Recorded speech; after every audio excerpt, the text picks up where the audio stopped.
Hello students, welcome to our channel focus classes. तो last class में हम लोग क्या पढ़ रहे थे? Animal tissues. एनिमल टिश्यूज़ में हमने एपिथेलियम एनिमल टिश्यू स्टार्ट किया था और एपिथेलियम एनिमल टिश्यूज़ में फर्स्ट टिश्यू हमने स्टार्ट किया था स्क्वैमस एपिथेलियम टिश्यूज़, जो हम कंप्लीट कर चुके थे। जिसमें हमने क्या पढ़ा था? ये वो टिश्यूज़ होते हैं जिनकी शेप जो होती है वो कुछ, जिनकी सेल्स की जो शेप होती है वो कोई पर्टिकुलर नहीं होती कि इसी तरह की होगी या अलग तरह की होगी। इनकी शेप कुछ भी हो सकती हैं। सेकंड था ये फ्लैट होते हैं और थिन होते थे। नेक्स्ट पढ़ा था हमने ये टू टाइप थे एक simple squamous epithelium tissues and second था स्ट्रेटिफाइड। सिंपल एपिथेलियम टिश्यूज हमने उन टिश्यूज को कहा था जिनकी जो सेल्स होती हैं वो सिंगल वन लेयर में प्रेजेंट थी, जो ग्रुप बना रही थी वो सिंगल लेयर में बना रही थी, उनको बोला था हमने simple squamous epithelium tissues. And next था उसके बाद स्ट्रेटिफाइड। स्ट्रेटिफाइड का मतलब था उसकी जो लेयर है 2 या 2 से ज़्यादा हो सकती हैं, 2 और more than 2 layer of epithelium is known as stratified squamous epithelium tissues.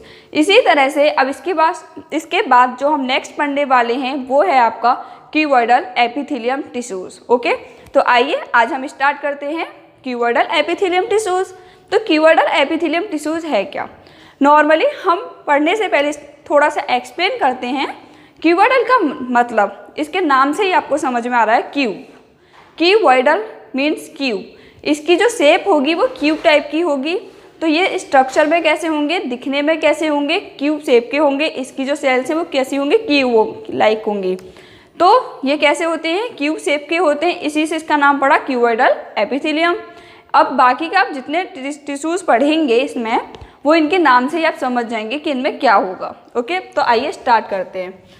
Cuboidal tissues cells are cuboidal with a round nucleus. इसका मतलब क्या है? जैसे कि जो सेल्स हैं उनके पास न्यूक्लियस प्रेजेंट होगा, क्योंकि हम क्या पढ़ रहे हैं? Animal tissues. एनिमल टिश्यूज में क्या होता है? टिश्यू प्रेजेंट होता है, लेकिन प्रोकैरियोटिक जो सेल्स थी उनमें नहीं होता था। क्यों? क्योंकि प्रोकैरियोटिक का मतलब था प्रोकैरियन, उनका जो न्यूक्लियस था वो वेल डेवलप नहीं था, उसके पास न्यूक्लियर एनवेलप नहीं होता था। तो ये जो एनिमल होते हैं तो इनके पास वेल डेवलप्ड न्यूक्लियस प्रेजेंट होता है, तो इनकी सेल्स के पास भी प्रेजेंट होगा। तो इसी तरह से जो इनका न्यूक्लियस होता है, तो न्यूक्लियस के बाहर एक सेल प्रेजेंट होती है जिसका स्ट्रक्चर कैसा होता है? क्यूब लाइक होता है। इसीलिए हम इसको बोलते हैं क्यूबॉइडल एपिथेलियम टिश्यूज। अब इसके बाद नेक्स्ट जो लाइन है आपको याद रखनी है, it is also known as germinal epithelium. इसको हम क्या बोलते हैं? जर्मिनल एपिथेलियम भी कहते हैं। हम इसे जर्मिनल एपिथेलियम कहते क्यों हैं? क्योंकि ये जो सेल्स होती हैं, ये जो एपिथेलियम टिश्यूज जो होते हैं वो जर्म सेल्स में प्रेजेंट होते हैं। जर्म सेल्स यानी कि गैमेट्स में प्रेजेंट होते हैं। गैमेट क्या होते हैं? ओवरी, टेस्टिस के गैमेट्स हैं। तो इनमें इनकी जो सेल्स होती हैं, इनकी जो टिश्यू होती है, इनकी जो लाइनिंग्स होती हैं, उनमें ये वाली टिश्यूज प्रेजेंट होते हैं। इसलिए हम इसको जर्म सेल्स भी कहते हैं। It is also known as germinal epithelium. Germinal से बना, आपका जर्मिनल जो वर्ड बना है वो जर्म सेल से बना है। ओके, अब इसके बाद नेक्स्ट आता है ये प्रेजेंट कहाँ होता है। तो आपको जितने भी टिश्यूज पढ़ने हैं ना, उनमें आपको क्या क्या याद रखना है? इसकी शेप कैसी होती है। सेकंड, अगर उसको किसी अनदर नाम से जानते हैं तो आप वो बता सकते हैं कि हाँ हम इसको ये भी कहते हैं। थर्ड, कि ये जो होता है ये प्रेजेंट कहाँ होते हैं, चाहे वो प्लांट के टिश्यूज हो या आपके एनिमल्स के टिश्यूज हो, उनमें आपको ये 3 पॉइंट लिखने हैं। तो नेक्स्ट बताते हैं इसमें, इट इज़ फाउंड इन, ये कहाँ मिलता है? Lining of kidney tubules. Kidney की जो ट्यूब्यूल्स होती हैं उनकी लाइनिंग होती है इसकी। सेकंड, पैनक्रियाज में होता है। एंड थर्ड, स्वेट ग्लैंड्स में होता है।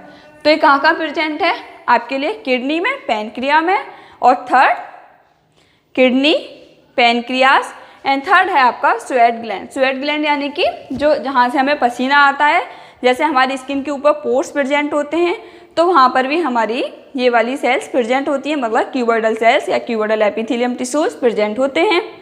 अब इसके बाद जो हम करने वाले हैं वो आएगा फंक्शन। तो फोर्थ पॉइंट जो आपको याद रखना है वो इसके फंक्शन से याद रखने हैं। तो ये फंक्शन हैं क्या इसके? ये इट्स हेल्प इन प्रोटेक्शन। इसका मतलब ये प्रोटेक्ट करेंगे, प्रोटेक्शन में हेल्प करेंगे। सेकंड, एब्जॉर्प्शन, ये एलिमेंट्स को या जो हमारी लिए इम्पोर्टेंट चीज़ें उनको एब्जॉर्ब करेंगे। फिर करेंगे एक्सक्रीशन एंड फिर करेंगे सीक्रेशन। अब इसका मतलब समझते हैं। फर्स्ट था प्रोटेक्शन। अब जैसे कि कोई सेल है, उसको किसी अदर चीज़ से हार्म हो सकता है, तो उनको प्रोटेक्ट करने का काम करेंगे। सेकंड एब्जॉर्प्शन, जैसे कि हम लोग खाना लेते हैं, हम अपना मील जो भी लेते हैं उसमें हम क्या करते हैं, हमारी बॉडी में ऐसा नहीं है सारी ही चीज़ें इंपॉर्टेंट हैं हमारे लिए और सभी चीज़ें हमें लेनी चाहिए हमारी बॉडी के लिए, सब इसेंशियल है, ऐसा तो होता नहीं है। तो जो चीज़ें, जो एलिमेंट्स हैं, जो बायोमॉलिक्यूल्स हमारी बॉडी के लिए इसेंशियल होते हैं, जो ज़रूरतमंद होते हैं, वो हमारी बॉडी एब्जॉर्ब कर लेती है और बाकी जो हमारे लिए इम्पोर्टेंट नहीं होते हैं उनको एक्सक्रेट कर देती है, यानी कि उनको रिमूव कर देती है हमारी बॉडी से। तो ये क्या करते हैं, एब्जॉर्प्शन का भी काम करते हैं और एक्सक्रेशन का भी करते हैं। फोर्थ है सीक्रेशन। सीक्रेशन का मतलब सीक्रेट भी करते हैं, जैसे हार्मोन्स हैं या फिर आपके कुछ एंजाइम्स हैं, तो उनको सीक्रेट करने में भी ये टिश्यूज हेल्प करेंगे। ओके, अब इसके बाद आता है next, in ovaries and testis it produce gamete. Ovary में और टेस्टिस में ये क्या प्रोड्यूस करते हैं, गैमीट्स को प्रोड्यूस करते हैं और इसी वजह से हमने इसको क्या बोला था, जर्म सेल, यानी कि जर्मिनल एपिथेलियम भी हमने इसको कहा था, क्योंकि गैमीट्स में गैमीट्स प्रोड्यूस करते हैं किसकी फॉर्म में, ओवरी की और टेस्टिस की फॉर्म में। अब इसके बाद आता है नेक्स्ट,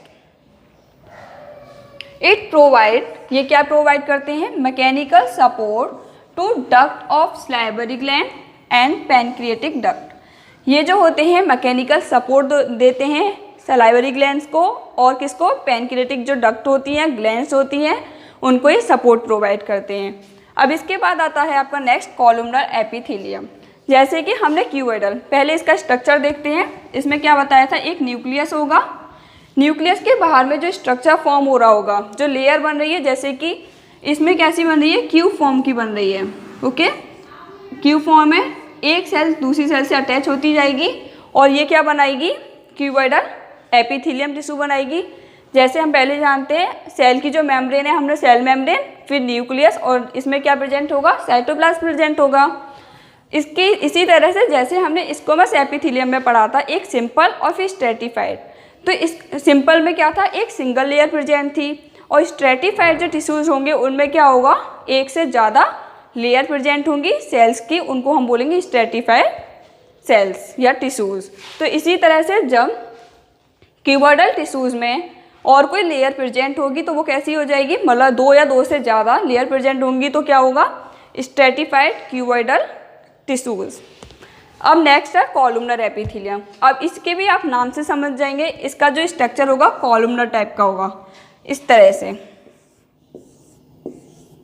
और यहाँ क्या प्रेजेंट होगा, न्यूक्लियस प्रेजेंट होगा। ओके, तो ये जो टिश्यूज हैं ये कैसे होते हैं, दीज सेल्स आर इलोंगेटेड, इनकी जो सेल्स हैं वो कैसी होंगी, इलोंगेटेड होंगी, and place side by side like column. इसका मतलब इनकी जो सेल्स हैं, ये जो टिश्यू क्या सेल से बने, तो इनकी जो सेल्स हैं वो इलोंगेटेड होंगी। अगर हम सिंगल सेल को दिखाते हैं तो वो कैसी होगी, इलोंगेटेड होगी इस तरह से। जैसे कि क्यूबॉइडल में क्या थी, क्यूब लाइक थी, जिसकी लेंथ और ब्रेथ दोनों इक्वल थी, लेकिन इसमें क्या होगी, लेंथ ज़्यादा होगी। तो इसमें जब इसकी इलोंगेटेड है और ये एक के बाद एक जुड़ती जाएगी तो हम इससे क्या बोलेंगे, कॉलम बोलेंगे। इसके बाद certain cells of this epithelium is produce mucus.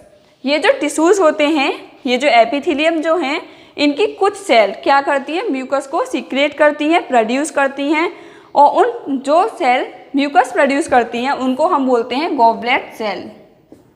Okay, तो certain cells of this epithelium, कौन सी एपिथेलियम, कॉलमनर एपिथेलियम, उसकी कुछ सेल्स, सभी सेल्स नहीं बोल रहे हैं, कुछ सेल्स क्या करती है, म्यूकस को प्रोड्यूस करती हैं, तो उनको हम बोलते हैं goblet cell. It cell sometime bear microvilli and on their free ends. इसका मतलब क्या है, ये जो सेल्स होती हैं इनके कुछ पॉइंट्स पे, कुछ एंड्स पे कुछ माइक्रोब्लाई लाइक, मतलब कुछ एक स्ट्रक्चर निकलता है, फॉर्म होता है, जो कहाँ से फॉर्म होगा, साइटोप्लाज्म की, जो सेल मेम्ब्रेन होता है, सेल की जो सेल मेम्ब्रेन होती है उसके एक्सटेंशन से। एक्सटेंशन का मतलब क्या है, जैसे कि आपकी यही मानते हैं, ये हमारी क्या है, सेल मेम्ब्रेन है। अगर यहाँ का जो सेल मेम्ब्रेन का स्ट्रक्चर बढ़ता जाता है किसी रीजन से, इस तरह से, ओके, तो जब ये स्ट्रक्चर बढ़ जाता है, सेल मेम्ब्रेन का एक्सटेंशन हो जाती है इसमें, तो इसको बोलते हैं हम माइक्रोबिलाई, माइक्रोबिलाई। लेकिन ये जो है ये कॉलमनर एपिथेलियम में प्रेजेंट होता है, क्यूबॉइडल एपिथेलियम में प्रेजेंट नहीं होता है। क्यूबॉइडल में ये सिंपल होता है। ओके, तो certain cells of this epithelium is produce mucus, उनको हमने बोला गॉबलेट सेल।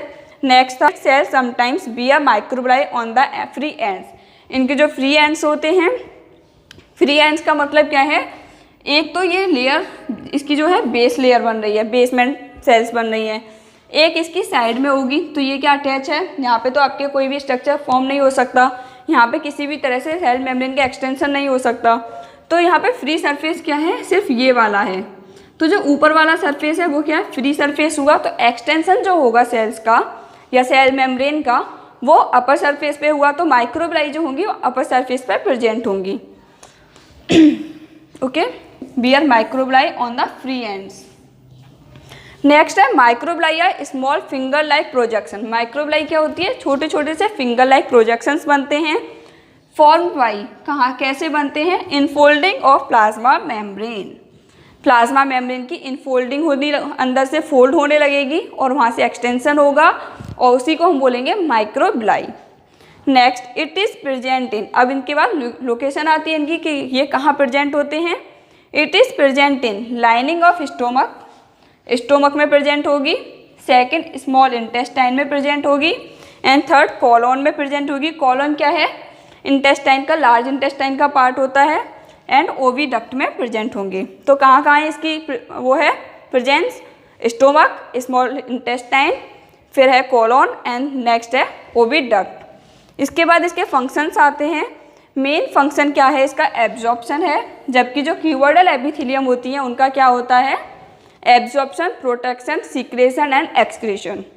लेकिन इसका जो मेन फंक्शन है वो है सिर्फ absorption and protection of underlying tissue. जो अंडरलाइंग टिश्यूज होते हैं उनको प्रोटेक्शन प्रोवाइड करते हैं। अब इसके बाद एक बार इसका स्ट्रक्चर दिखाते हैं। इस तरह से ये कैसी हैं, इलोंगेटेड हैं और इनके पास क्या प्रेजेंट होगा, न्यूक्लियस प्रेजेंट होगा मिड में। ओके, यहाँ इनका न्यूक्लियस प्रेजेंट है और ऊपर क्या प्रेजेंट है इनका, फ्री एंड्स पे क्या प्रेजेंट होगा, माइक्रोबिलाई, जो कैसे होंगे, फिंगर लाइक प्रोजेक्शंस में होंगे।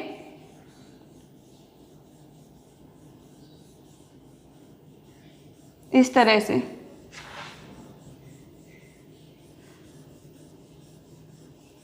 ओके, तो इसको क्या बोलेंगे, ये जो फिंगर लाइक प्रोजेक्शन है इसे बोलेंगे हम माइक्रोबिलाई।